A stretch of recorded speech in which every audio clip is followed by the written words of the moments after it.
যখন কথা বলছি, আজ শুক্রবার, সাপ্তাহিক ছুটির দিন।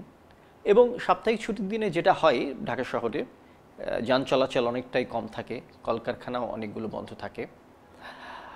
এই দুটো সোর্সের এই দুটো কথা এই জন্যই বললাম যে ঢাকার বায়ু দূষণে যানবাহনের এবং কলকারখানার দূষিত ধোঁয়ার একটা ভূমিকা থাকে বলে মনে করা হয়। আজকে সেই দুটো উৎস বন্ধ, অনেকটাই বন্ধ। ঢাকার বায়ু ছিল অস্বাস্থ্যকর, সকালের দিকের অবস্থা আমি বলছি। এবং বিশ্বের 120টি শহরের মধ্যে ঢাকার অবস্থান তৃতীয়। ঢাকার বায়ু দূষণ পরিস্থিতি দিন দিন খারাপ হচ্ছে। বায়ু দূষণ নিয়ে আমাদের খুব ভালো খবর একেবারেই নেই। ঢাকায় যেটা ঘটে, সারা বছরের একটা বড় সময় এই অক্টোবর মাস থেকে শুরু হয় মার্চ মাস অবধি, মানে বৃষ্টি শুরু হওয়ার আগ পর্যন্ত ঢাকার বায়ুর মান থাকে খুবই খারাপ। বর্ষাকালে ঢাকার বায়ুর মান পরিস্থিতি মোটামুটি ভালো থাকে। কিন্তু ঢাকার এই বায়ু পরিস্থিতির উন্নতিতে নানা রকম সরকারি তৎপরতা রয়েছে। তারপরেও ঢাকার বায়ুমান পরিস্থিতির মোটেও উন্নতি হচ্ছে না। ঢাকার বায়ুর পরিস্থিতি আসলে এবার কেমন, কি বলেন বিশেষজ্ঞরা, শুনে নিন। বায়ু যে কেমিক্যাল যে সাবস্টেন্স গুলা থাকে, এগুলা কোনোটা খুব একটা কমার লক্ষণ নাই। দুই একটা কমছে একটু, যেমন লেড পলিউশন এক সময় কমছে, এখন আবার অনেক বেশি। দুই একটা কমছে, কিন্তু প্রায় সব প্যারামিটার গুলাই অনেক বেশি পরিমাণে বাড়তেছে প্রতি বছর। গত বছর যা ছিল এই বছর আরেকটু বেশি, তারপরের বছর আরেকটু বেশি, এরকম করে বাড়তেছে। সেটা আপনি গ্যাসিয়াস পলিউটেন্ট বলেন, পার্টিকুলেট ম্যাটার বলেন, বা ইন্ডিভিজুয়াল কেমিক্যাল সাবস্টেন্স বলেন। গ্যাসিয়াস পলিউটেন্ট বলতে যেগুলো আমরা বুঝি, nitrogen dioxide, sulphur dioxide, formaldehyde, methane, ozone, এইসব যে গ্যাসিয়াস সাবস্টেন্স গুলো আছে। আবার পার্টিকুলেট ম্যাটার যে আমরা PM2.5 বলি বা PM10 বলি, অথবা PM2.5 অথবা PM10 এর যে ইন্ডিভিজুয়াল কেমিক্যাল সাবস্টেন্স আছে, যেমন black carbon, organic carbon, water soluble ion, sulphate, nitrate, phosphate, এগুলা হেভি মেটাল, যেমন মার্কারি, ক্যাডমিয়াম, তারপরে লেড, এগুলা যে আছে, এগুলা কোনোটাই আমরা কমার কোনো লক্ষণ দেখতেছি না। দিন দিন আসলে বেড়েই যাচ্ছে। গত 10 থেকে 12 বছর পর্যন্ত যে আমরা কন্টিনিউয়াস বিভিন্নভাবে এগুলো অ্যানালাইসিস করি আর কি। সামগ্রিকভাবে বাংলাদেশের পরিবেশ দূষণ খুব বড় একটা সমস্যা। বিশ্বব্যাংক একটা তাদের গবেষণায় বলেছে যে 2019 সালে বাংলাদেশে 2,72,000 মানুষ পরিবেশ দূষণের কারণে মারা গিয়েছে। এর মধ্যে আবার 55%ই মারা গেছে বায়ু দূষণের কারণে। এটা 2019 সালের হিসেব। এবং বড় ধরনের একটা আর্থিক ক্ষতি এতে হচ্ছে, মানুষের বড় ধরনের ক্ষতি হচ্ছে। ঢাকার বায়ু দূষণের আসলে মৌলিক উৎসগুলো কি? প্রথম যেটা হলো কি, আমাদের যে জ্বালানি তেল আমরা পোড়াই, সেটা আমাদের গাড়িতে পোড়াই বা আমাদের জেনারেটরে পোড়াই, যেখানেই পোড়াই না কেন, সেখান থেকে একটা প্রচুর পরিমাণে পলিউশন আমাদের এই বাতাসে আসে। সেটা একটা সোর্স আছে। আমাদের যে এতদিন ধরে যে বড় বড় কনস্ট্রাকশন বা স্ট্রিট যে ডাস্ট গুলো আছে, রাস্তা যে খোঁড়াখুড়ি আছে, ওভারঅল যে, এবং বাড়িঘর যে মানুষ বানাচ্ছে বা আমরা সরকারি বিভিন্ন বিল্ডিং বানাচ্ছে, এই যে কনস্ট্রাকশন যে অ্যাক্টিভিটিস গুলো আছে, নতুন নতুন হাউজিং গুলো আছে, এইখান থেকে একটা সোর্স হইল কি আমাদের এই বায়ু দূষণে বিরাট ভূমিকা পালন করে। এটা হলো সেকেন্ড মেজর সোর্স।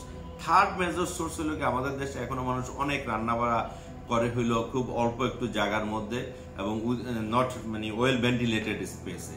সেইখানে যে জ্বালানিটা ব্যবহার করে, সেখানে হলো নর্মালি আমাদের দেশে বিভিন্ন রকমের কাঠ, কয়লা, লাকড়ি, গাছের পাতা, এগুলো পোড়ায়।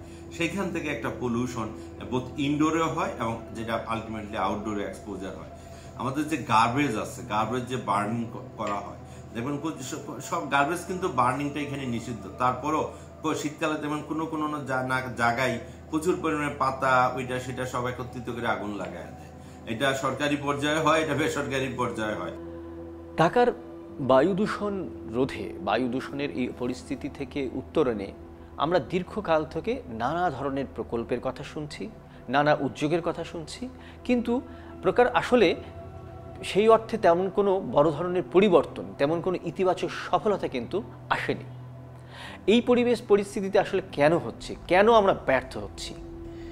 আমি গত 2010 সাল থেকে এখন পর্যন্ত বলবো, আমরা অনেক কথাবার্তা বলতেছি যে পলিউশন এখান থেকে হচ্ছে, সেখান থেকে হচ্ছে, আমরা এই করতেছি, আমরা সেই করতেছি। আসলে ইফেক্টিভ কোনো কাজ করা হয় না এখানে।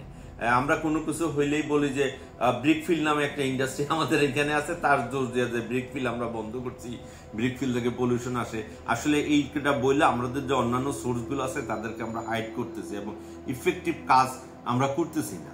এটা জ্বালানি তেল যেখানে সালফারের কন্টেন্ট হলে পলিউশনের জন্য বিরাট রোল প্লে করে সালফার, সেই সালফারের পরিমাণ বেশি থাকলে কিন্তু পলিউশনটা অনেক বেশি হয়। সেই জায়গাটা আমরা কোনো কাজ করতেছি না। ঢাকা শহরে দেখবেন যে কালো ধোঁয়া এই শীতকালে, আমরা আজ থেকে 20 বছর বা 25 বছর আগেও কিন্তু কালো ধোঁয়া যদি ইমিট করতো গাড়িগুলোর থেকে, সেই গাড়িগুলোকে পুলিশ ধরে সেখানে একটু ব্যবস্থা নিতেন।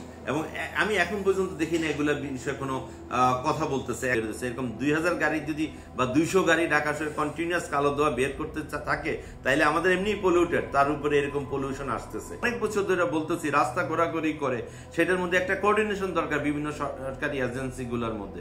আজ বন্ধ হয় না, একটা ঘুরে যায় তারপরে সে বন্ধ করে যায়, আবার আরেক এজেন্সি এসে সেটার উপর কাজ করতে শুরু করে 1-2 মাস পরে।